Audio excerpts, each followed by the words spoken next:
excited to be able to share with you today. For those of you that might not know me, Courtney is my name. My husband is Pastor Rob. He's the youth pastor here. And I'm just excited to be able to speak to you today. And I'm very thankful that you guys will let me, right? Is that okay? Yo! Yeah? Okay. I know. We don't normally have women up here, right? But I'm excited to be able to represent and be here today. So Pastor Rob preached about a month ago. Does anyone remember the last time Pastor Rob preached? I also normally teach youth and kids, so I need you to participate with me. Sean, you're a kid, so there you go. Does anyone remember when Pastor Rob preached about a month ago? A couple people, great. Okay, so he preached in 1 Corinthians 12, and he talked about spiritual gifts. And at the very end, it dives right into 1 Corinthians 13. It's how the Bible works, 12:13. And that's what we're going to be talking about today. So we are going to be looking closely at this pretty short chapter in the Bible. And it gives us a pretty good look about love as a whole. It's not necessarily specifically romantic love, though it is often used to talk about romantic love. But today we're going to be talking about love as a whole and God's instructions on how to love. So it may seem like love as a topic may seem like common knowledge or be a basic concept, right? But if we look at our world today around us, it's harder and harder to find the love. Do you guys ever feel that way when you look around? There's an epidemic of hate in the world. That's what I see. And unfortunately, we live in it as Christians, but it's our job. We can't be a part of it. It's not for us, right? So we need to find the love when there is the hate. And so that's what we're going to be looking at today, and I hope that you can take this into heart and take into consideration as you live your lives out. So before we read the chapter, I think it's important to know some background. How many of you have read 1 Corinthians 12, or 13, sorry? A lot of people have. Okay, so the whole book of Corinthians is written by the disciple Paul. Paul is writing a letter to the Corinthians, they're a people group, who live in Corinth. And he's giving them detailed instructions on how to live godly lives. The people of Corinth are pretty messed up, and they need a lot of instructions, hence 2 books written to them. Those letters he wrote are still very relevant today because, well, we're pretty messed up. And we are also a part of the same church that Paul refers to, the church after Christ died and rose again, but before he returns. So we look at these letters to give us guidance on how to live. So that's what we're going to do today. We're going to read all of 1 Corinthians 13. So if you want to turn with me there, it'll also be on the screen. If I speak the tongues of man and angels, but have not love, I am not only a resounding gong or a clanging cymbal. If I have the gift of prophecy and cannot fathom all mysteries of all knowledge, and if I have a faith that can move mountains, but not have love, I am nothing. If I give all I possess to the poor and surrender my body to the flames, but have not love, I gain nothing. Love is patient, love is kind. It does not envy, it does not boast. It is not proud, it is not rude, it is not self-seeking. It is not easily angered, it keeps no record of wrongs. Love does not delight in the evil, but rejoices with the truth. It always protects, always trusts, always hopes, always perseveres. Love never fails. But where there are prophecies, they will cease. Where there are tongues, they will be stilled. Where there is knowledge, it will pass away. For we know in part, and we prophesy in part. But when perfection comes, the imperfect disappears. When I was a child, I talked like a child. I thought like a child. I reasoned like a child. When I became a man, I put childish ways behind me. Now we see but a poor reflection as in a mirror. When we shall see the face to face, now and know in part, and then I shall know fully, even as I am fully known. And now these 3 remain: faith, hope, and love. But the greatest of these is love. So this chapter, it describes what love is, and it also calls us to act in it. But I can't really talk about love without telling you a love story. So, once upon a time, there was a young man and a young woman, and they met at a youth convention. It's me and Rob. So in 2019, Rob and I were both serving at youth convention, and we were not teens, we were leaders there, hence serving, and we met, and I said something along the lines of, "You're not my friend," and who knows what context, I don't remember, because I'm weird. And that's what started it all. And Rob and I dated for about a year, and then this is one of my favorite stories to tell because it really shows our true colors. We were talking about getting married because we had been dating a year, and that's what young Christian couples do. And we decided, like, yeah, okay, that's next steps, whatever. I know he was buying a ring. I picked one out. I sent him 3 options, and then he picked the biggest, sparkliest one. And I was like, yes, sir, amen. And so I had planned, because I love fall, I had planned to go to a pumpkin patch with all of our friends. And we were going to go to Portland. We lived in Salem at the time. We were going to go to Portland to Sauvie Island. It's a really good pumpkin patch if anyone wants to go. This might dissuade you from going, though, because when we were on our way there, there was like 3 hours of traffic. So we were sitting in our car for 3 hours, and there was like 10 of us, like us and our friends, and I was kind of already annoyed because everyone was like, I'm driving separate, whatever, we don't want to ride with you. And I was like, okay, rude. And so it was just Rob and I and one of our other friends in the car for 3 hours.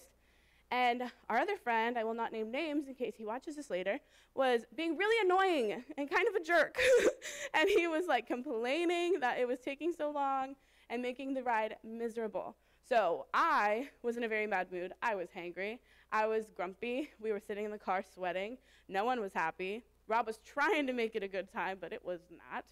So then we get there, and our friends, which I found out later had been there for hours because they went early, they were like, let's go get pumpkins. And I was like, no. When you get to the pumpkin patch, you go do the face painting, and you go get the donuts, and you go on the hayride, and you go and do everything else possible before you get your pumpkin. Because who wants to carry around their pumpkin? Not me. And so they were like, no, we need to go get pumpkins right now. And I was like, oh my gosh, okay, let's go get pumpkins. Great. So we get on the little tractor to go get the pumpkins. I'm sitting there grumpy. My friend goes, let's take a picture. And I go, no. And it was just being a jerk. And so we get off, and she says, I want a green pumpkin. And I look at this field of pumpkins, and they're all orange. And I go, what do you mean? What do you mean you want a green pumpkin? So she drags me off as far as she can from everyone else, and is like, let's find a green pumpkin, and looking around. And again, I'm so grumpy. She's ruining my pumpkin patch trip. I love pumpkin patches. And then we're looking, and I turn around, someone's behind me, and it's Rob with a pumpkin proposing to me. And he had this beautiful pumpkin that they had found with this long stem with the ring on it. And he was so nervous, shaking down on the ground, and was like, will you marry me? And I was like, oh my gosh, like taken aback. I started sobbing. I should have put pictures. I was sobbing. It was terrible. I'll show you later if you want to see. And I say yes. We move on. We go. He was like, do you want this pumpkin? I was like, well, yeah, you just used it to propose to me. And so we take it. We go back, get back on the hayride, and this little kid, Rob sets the pumpkin down. This little kid comes and yanks the stem and breaks it, which was the whole part of the thing. And so it was just everyone looks at me and they're like, do you want to take the pumpkin still? And I was like, no. It was huge and no stem, so I'm good. But it was definitely a pretty crazy experience. And now, fast forward, here we are. That was 1 year into our relationship. Here we are 2 years after that, pregnant and living in Oregon, which we are not from here, and gonna have a baby. And I just think, looking back, it's crazy to think the amount of things we went through in the last 3 years. I mean, not a lot of people go from single, dating, engaged, married, having a baby, moving across the state in 3 years, right? And in all of these crazy circumstances, and through it all, the most important thing has been our love for each other and our mutual love for God. And God has always been a part of our relationship from the beginning. And without that, I honestly don't think we'd be here today. And so I am very thankful for that. And I just use any chance I can to tell a story about me. So we're going to look at this passage some more. And we're going to break it into 3 different parts so that it's a little easier to understand, because some of the words get a little jumbly. I had to look it up and ask Rob. But we're going to look at the first 3 verses. I'm going to reread it for you. If I speak the tongues of man and of angels, but have not love, I am only a resounding gong or a clanging cymbal.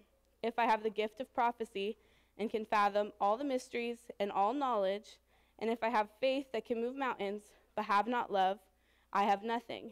If I give all I possess to the poor and surrender my body to the flames, but have not love, I gain nothing. So, pretty directly in this passage, Paul says that anything we do with our lives that isn't out of love is not worth doing. Let's just think about that for a second. Anything you do in your life that is not out of love is not worth doing. That's kind of hard to come to terms to realize, because that's not easy, right? There are so many things in my life that I do that are not out of love. When I get mad at Rob for not doing the dishes, even though he doesn't want to do them either. We don't have a dishwasher. No, we hate it. That's my selfishness, because I don't want to, right? And when I yell at my mom because she doesn't understand where I'm coming from, and she may not ever,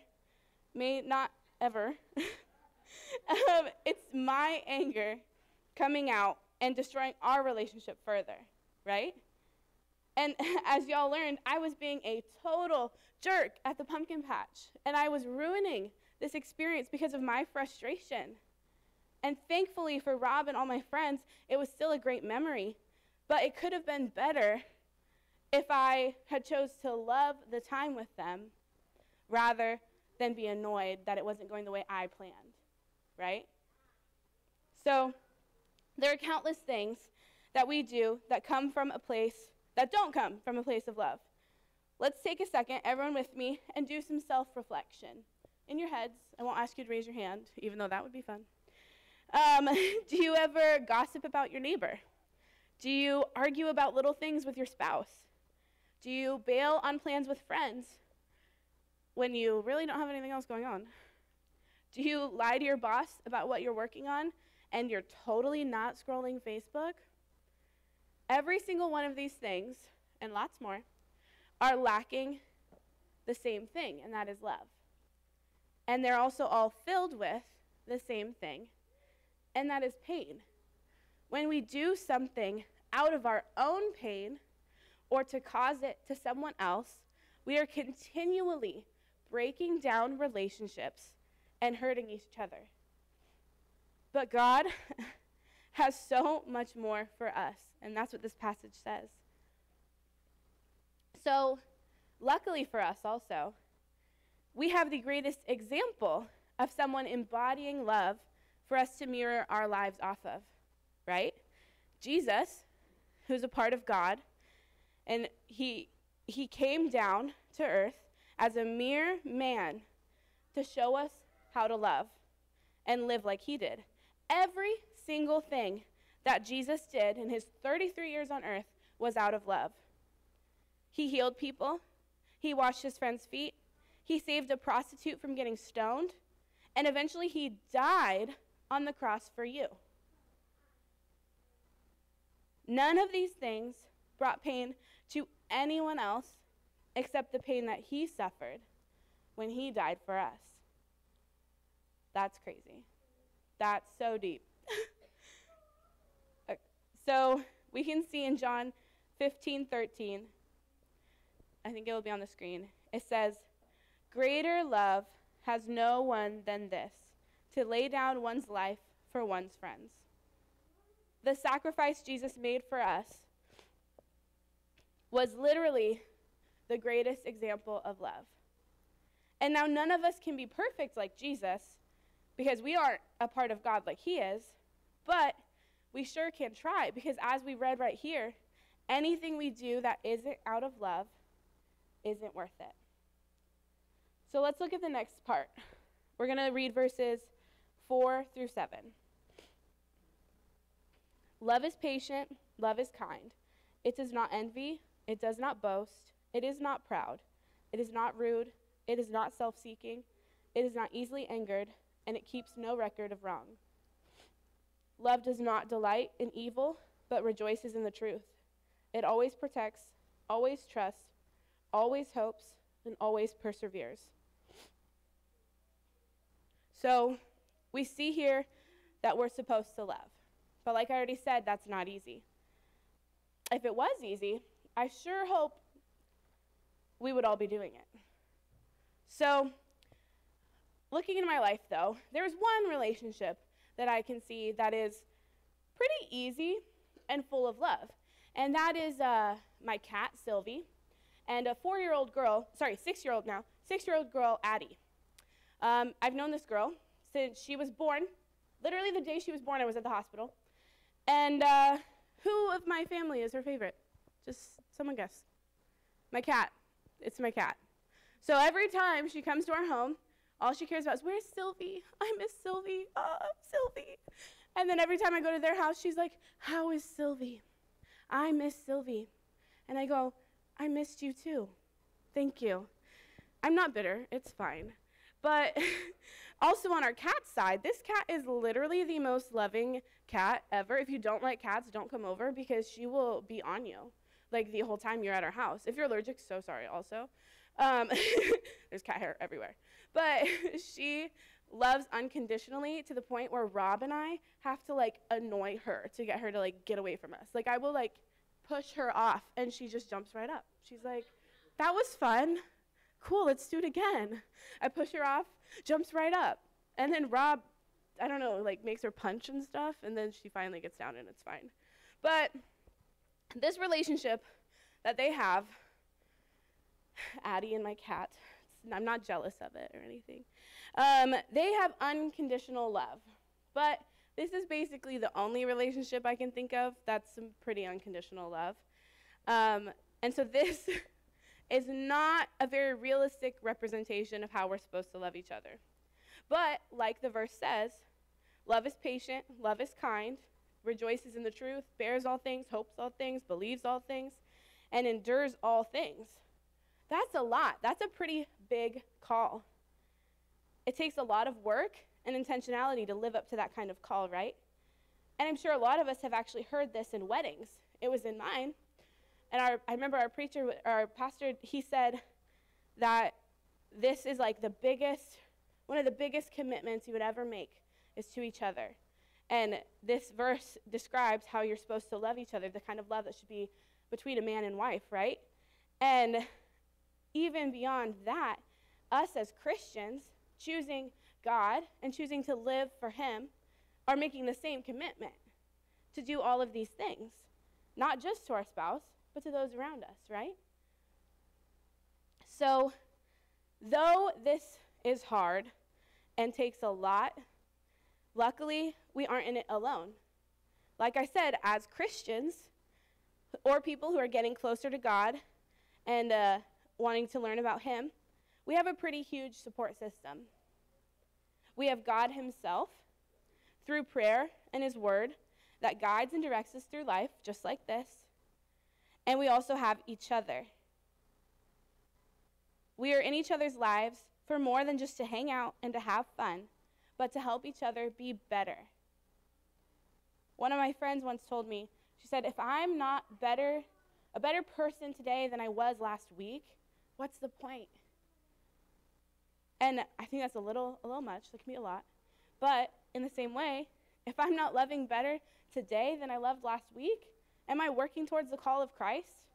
Am I living fully in my potential? I don't know. So I just hope that all of us have those people in our lives. I know I have friends that I can bring problems to, and they will help me sort out the best path to take, even if it isn't the easiest. I also know that when I'm making bad choices, those same friends will look at me and say, hey, we don't do that, and correct me. And they'll steer me in the right direction, again, towards the godly path. So looking at the people in this room, or the people who normally come to church, or other Christians that you walk in life with, I hope that you have the same thing. And if you don't quite feel like you do, I encourage you to start getting to know somebody. Fellowship with other Christians is so important. Take someone to coffee, meet up at a community event, or get together to go do your grocery shopping. I also know that there are football games every weekend because Rob has started watching them every weekend. And so there's people to watch football with. You can come to my house.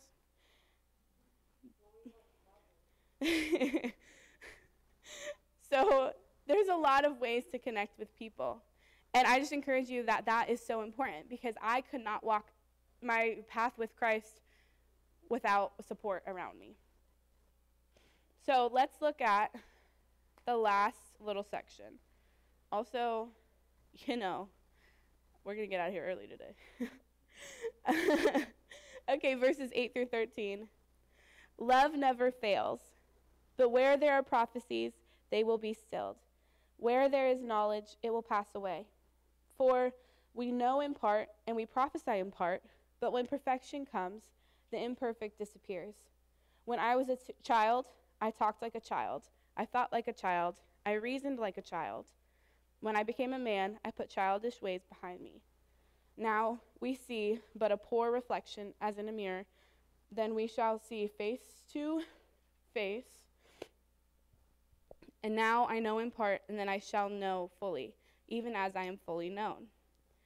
And now these three remain, faith, hope, and love, but the greatest of these is love. So like I said before, the chapter before this is talking about spiritual gifts. So Paul brings that up again, and he's comparing these spiritual gifts of knowledge and prophecy to love. And he's saying that love will outlive all things because God is love. Now, God is in those other things. You can use your gifts for him. But at the end of the day, those things don't matter. Just God's love is what matters. And it's applicable to literally everything else in this world. It will all fade, and the last thing standing will be love. When we arrive to the big pearly gates, there isn't a 70-inch flat screen TV. There isn't your house that you worked so hard to be able to buy. There isn't, to much Rob's disappointment, an Xbox. But all that there will be is an eternity of love walking with the Lord, right? So if that's what we're working towards, if that's what we're going towards, if that's what's at the end, then how should that affect how we live today, right? If we have Christ in our lives, then we should be living differently than those around us that are living for those things on the earth, because we're living for things in eternity. We're living for the love of the Lord and walking with him forever. So, like I've said today, love should be the priority. It is the call in all of our lives for the rest of our lives. Let's start now. Let's walk in Jesus' footsteps by following our call to love. This point is made further in a couple chapters. In 1 Corinthians 16:14, it says, do everything in love. That's pretty simply put. Period, end of story. Do everything in love. But how do we do this? Like I said when we began, our world is full of hate. So let's be the ones to choose love instead. Let's keep an intentional eye open for opportunities to show God's love. How about when a friend is sick? Bring them food. Let them know that they're in your prayers. How about when you see a single parent in need of support? Offer to spend time with them or take their kids for an hour. And I know we all see things on the internet that we may not agree with. But before we comment, take a step back and ask if what you're about to say is love bringing or pain spreading. And if it isn't out of love, I would say the Facebook comments are not the place to be talking about it. So how many of you in here remember the bracelets that say WWJD? Yeah? Lots of people. So the acronym remains the same. Ask yourself, what would Jesus do in this situation? And I guarantee the answer is that he would show love. So that last verse, it says, so now faith, hope, and love abide these three. But the greatest of these is love. Paul is saying, to wrap up this section about love to the people of Corinth, above all else, love. Love when it is hard. Love when it is easy. Love your friends, your neighbors, your teachers, your parents, your kids, with all that you have, for it is the greatest commandment. So I just hope that this brings you some hope and direction on how we can live and how we can love and walk the godly lives that we're meant to be. Let's take a minute to pray. God, thank you for bringing us here today. God, thank you for putting us all in this place where we are supposed to be. God, and I just pray that this word that we read today, God, resonates. God, that we are reminded of it as our week goes by. As our weeks go by, God, that we are reminded to choose love when it's hard to choose love when our world is surrounded by hate, God. And I just pray that you encourage us and strengthen us in that today.